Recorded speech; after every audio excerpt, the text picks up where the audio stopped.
Thus comes the English with full power upon us, and more than carefully it us concerns to answer royally in our defences.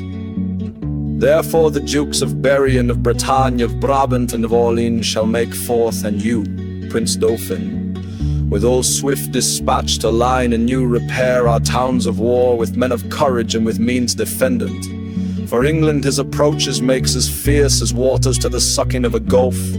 It fits us then to be as provident as fear may teach us out of late examples left by the fatal and neglected English upon our fields.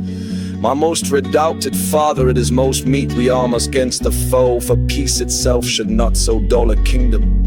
The war nor no known quarrel were in question, but that defences, musters, preparation should be maintained, assembled and collected as were a war in expectation. Therefore, I say 'tis meet we all go forth to view the sick and feeble parts of France, and let us do it with no show of fear. No, with no more than if we heard that England were busied with a Whitsun Morris dance, for my good liege, she is so idly king, her sceptre so fantastically borne by a vain, giddy, shallow, humorous youth, that fear attend her not.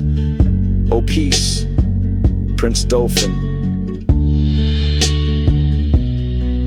You are too much mistaken in this king. Question your grace the late ambassadors, with what great state he heard their embassy, how well supplied with noble counselors, how modest in exception, and withal how terrible in constant resolution. And you shall find his vanities forspent were but the outside of the Roman Brutus, covering discretion with a coat of folly, as gardeners do with ordure hide those roots that shall first spring and be most delicate. Well, 'tis not so, my Lord High Constable, but though we think it so, it is no matter. In cases of defense, 'tis best to weigh the enemy more mighty than he seems, so the proportions of defense are filled, which of a weak or niggardly projection doth. Like a miser spoil his coat with scanting, a little cloth think we King Harry strong, and princes look, you strongly armed to meet him, the kindred of him hath been fleshed upon us.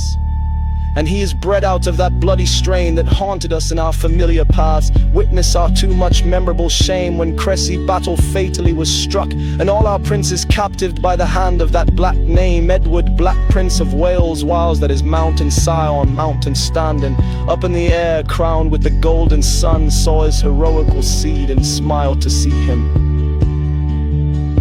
Mangle the work of nature and deface the patterns that by God and by French fathers at 20 years been made.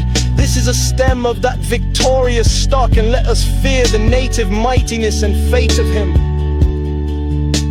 Ambassadors from Harry King of England do crave admittance to your majesty. We'll give them present audience, go and bring them. You see this chase is hotly followed, friends turn head and stop pursuit, for coward dogs most spend their mouths when what they seem to threaten runs far before them. Good my sovereign, take up the English short and let them know of what a monarchy you are the head.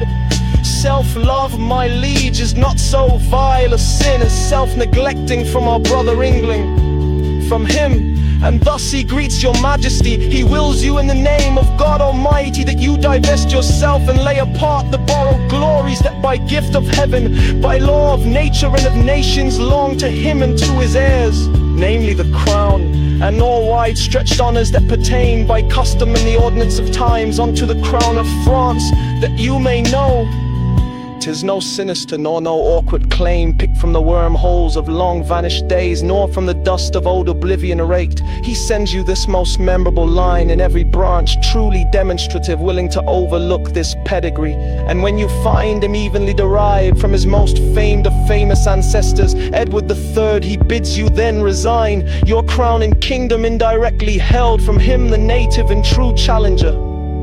Or else what follows?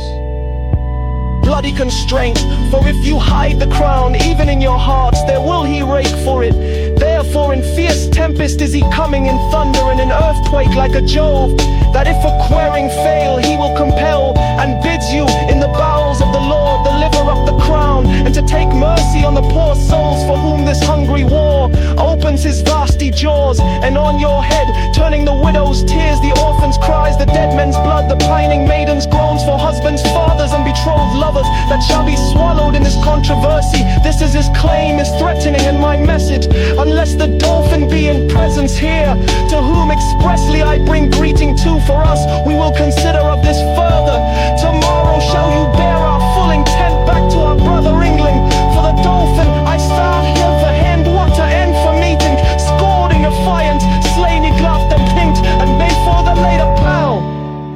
made freeing.